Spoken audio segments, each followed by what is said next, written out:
Victor jubilee palace Bharat তথা পশ্চিমবঙ্গের অন্যতম প্রাচীন একটি ঐতিহ্যশালী নিদর্শন। গোটা স্থাপত্য জুড়ে ইউরোপীয় স্থাপত্য রীতির অপূর্ব নিদর্শন দেখে তুমি অবাক হবে। লন্ডনের বাকিংহাম প্যালেসের থেকে অনুপ্রাণিত হয়ে মহারাজা নৃপেন্দ্র নারায়ণ এই রাজপ্রাসাদটি নির্মাণ করেন। নমস্কার বন্ধুরা, সকলকে দেবরাজ দাস ব্লগস ইউটিউব চ্যানেলে স্বাগত। বন্ধুরা, আজকে তোমরা দেখতেই পাচ্ছ আমি দাঁড়িয়ে রয়েছি কোচবিহারের সবচেয়ে বিখ্যাত, সেটা হচ্ছে কোচবিহার রাজবাড়ি। এত সুন্দর অপূর্ব পরিবেশ, অসম্ভব সুন্দর। তো আমি কিভাবে এখানে এলাম আর তোমরাও কিভাবে এখানে আসবে সব কিছুই তোমাদের ডিটেলসে এই ভিডিওতে আমি দেখিয়ে দেব।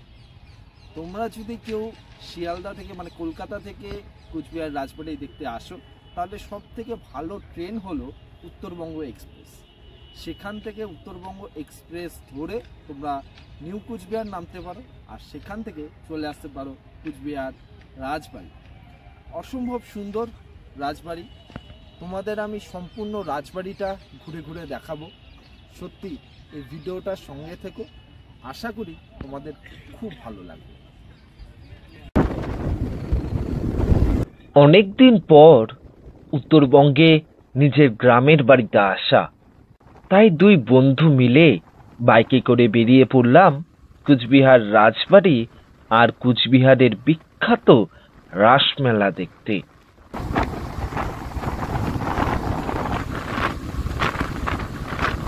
শহরের যান্ত্রিক কোলাহল থেকে অনেকটা দূরে প্রকৃতির মাঝে নিজেকে খুঁজে পেতে কার না ভালো লাগে।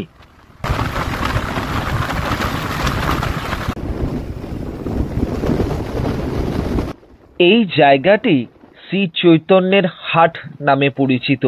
এখান থেকে কোচবিহার এখনো 20 কিলোমিটার পথ বাকি।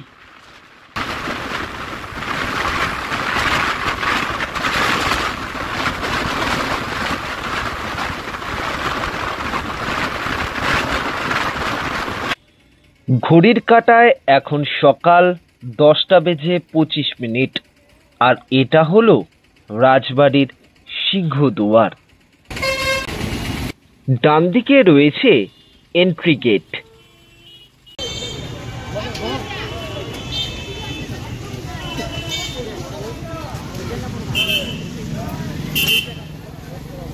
এই এন্ট্রি গেট দিয়ে প্রবেশ করার পর তোমার কাছে যদি কোনো ব্যাগ থেকে থাকে সেটার চেকিং হবে। ব্যাগ চেকিং এর পর ডান দিকেই দেখবে রয়েছে ticket counter office.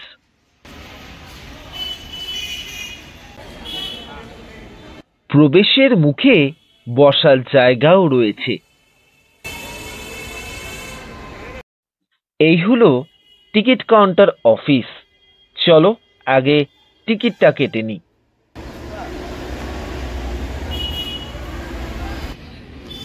Entry fee 25 টাকা করে, আর ফরেনার হলে এন্ট্রি ফি 300 টাকা করে পার হেড।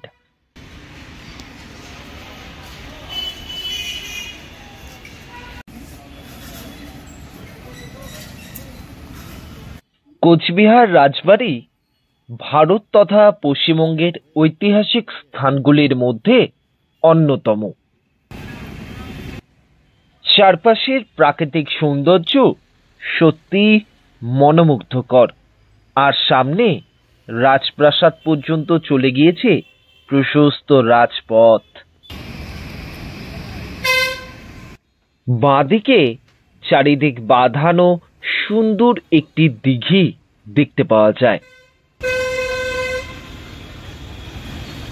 একদম পরিষ্কার স্বচ্ছ।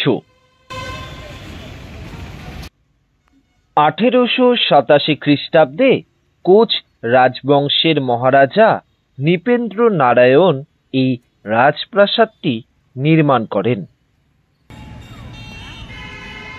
চারিদিক প্রাকৃতিক সৌন্দর্যে ভরপুর। বিরাট বড় বাগান, দিঘি, ঐতিহাসিক রাজপ্রাসাদ, সবকিছু দেখে তুমি মুগ্ধ হতে বাধ্য।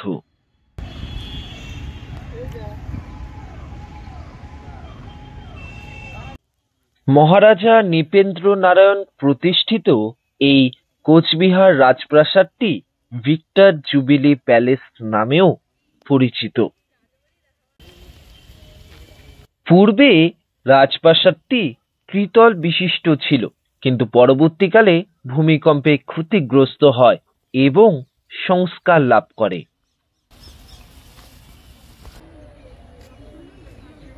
রাজপ্রাসাদের সামনে দুটি কামান আর একটি ফোয়ারা দেখতে পাওয়া যায়।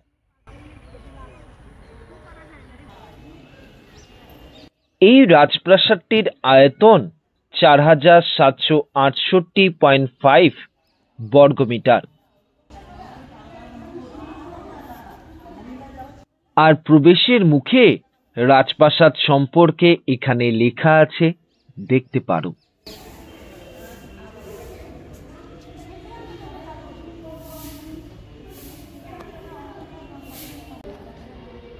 এই হলো রাজপ্রাসাদে প্রবেশের তোরণদ্বার।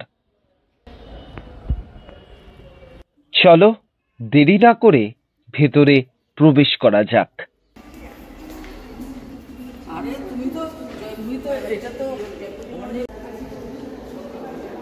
ভেতরে প্রবেশ করে উপরের দিকে তাকালে দেখবে রয়েছে বিরাট বড় গম্বুজ, যেটি দ্বাদশ কোণযুক্ত।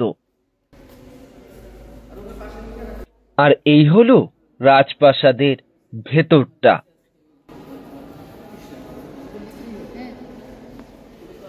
এটি হলো দরবার কক্ষ। এটি রোমের সেন্ট পিটার গির্জার অনুকরণে নির্মিত দরবার কক্ষ।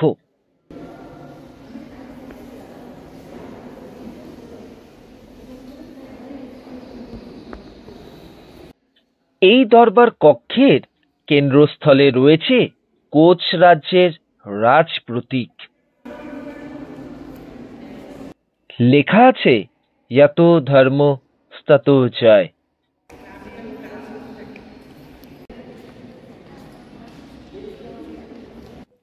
গোটা স্থাপত্য জুড়ে ইউরোপীয় স্থাপত্য রীতির অপূর্ব নিদর্শন, যেটা দেখে তুমি অবাক হয়ে যাবে, তোমার চোখ জুড়িয়ে যাবে।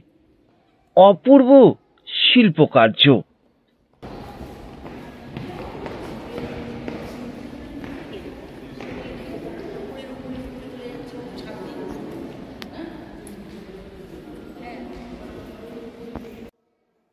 এই দরবার কক্ষের এক কোণে মহারানী ইন্দিরা দেবীর মূর্তি রয়েছে।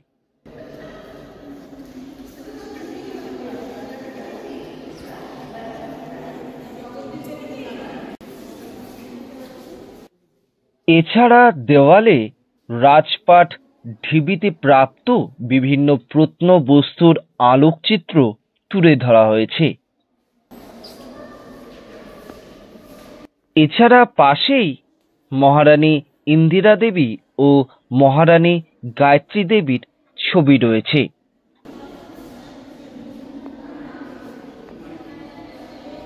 আর এখানে 1909 খ্রিস্টাব্দে কোচবিহারের রাজ্য সীমার ম্যাপ, মহারাজা নরনারায়ণের শাসনাধীন কোচবিহারের মানচিত্র, রাজ প্রতীক, এগুলোর চিত্র রয়েছে। দেওয়ালের আরেক কোণে রয়েছে মহারানী সুনীতি দেবীর মূর্তি।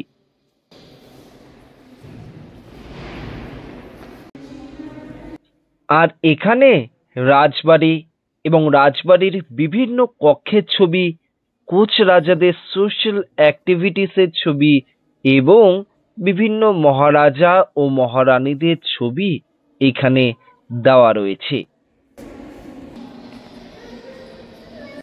আর এটি এই রাজপ্রাসাদের প্রতিষ্ঠাতা মহারাজা নৃপেন্দ্র নারায়ণের মূর্তি। দেওয়ালের আরেক পাশে মহারাজা জিতেন্দ্র নারায়ণের ছবি রয়েছে। আর মাঝখানে রাজবাড়ির দরবার কক্ষে মহারাজা রাজরাজেন্দ্র নারায়ণ ভূপ বাহাদুরের রাজ্যাভিষেকের ছবি রয়েছে। বিভিন্ন সময়কালে বিভিন্ন কোচ শাসকদের সম্পর্কে একটি চার্ট এখানে দেওয়া রয়েছে।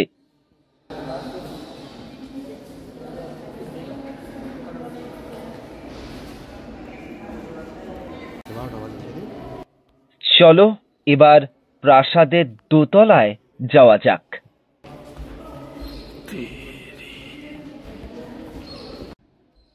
দোতলায় যাওয়ার পথে চোখে পড়ল এখানে একটি হাতির স্কাল রয়েছে।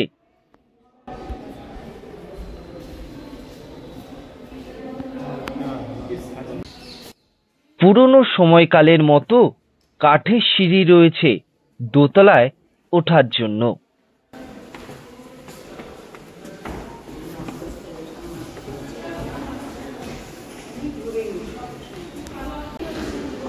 আর উপর থেকে কিন্তু বেশ সুন্দর লাগছে।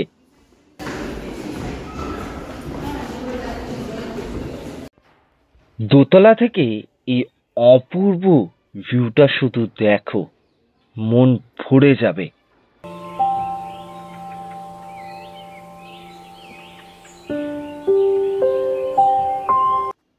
দোতলার কিছু কক্ষ খোলা রয়েছে, যেমন এই কক্ষটি।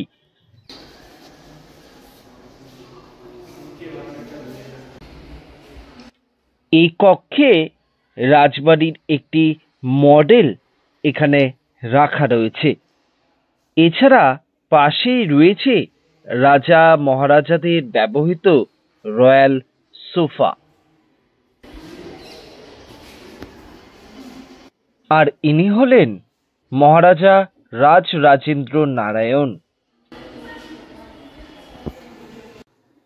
এটা হলো তৎকালীন সময়ে রাজাদের ব্যবহৃত বিভিন্ন জিনিসপত্র।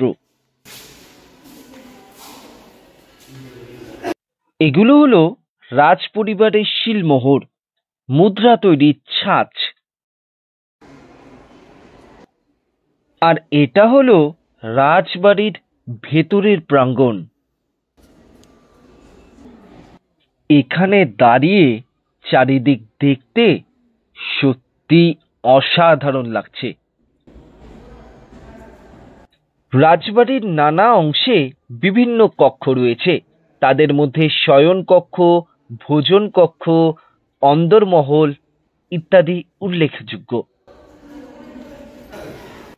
এটা হলো অস্ত্রাগার, সংগ্রহশালা। এখানে রাজাদের ব্যবহৃত ঢাল তলোয়ার সহ বিভিন্ন অস্ত্রশস্ত্র রয়েছে। এটা হলো তৎকালীন সময়ে রাজাদের বিলিয়ার্ড খেলার ঘর।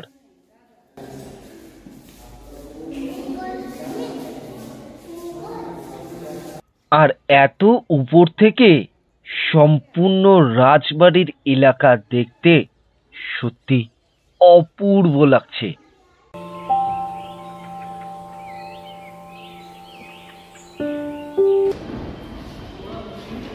নিচে চলে এলাম। নিচের গ্রাউন্ড ফ্লোরের এই দিকে বিভিন্ন কক্ষ খোলা আছে, যেখানে বিভিন্ন দেবদেবীর প্রত্নতাত্ত্বিক মূর্তি রয়েছে, দেখতে পারো।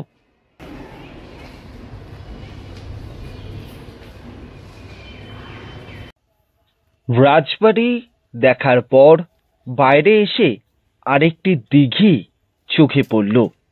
এখানে বসারও জায়গা রয়েছে।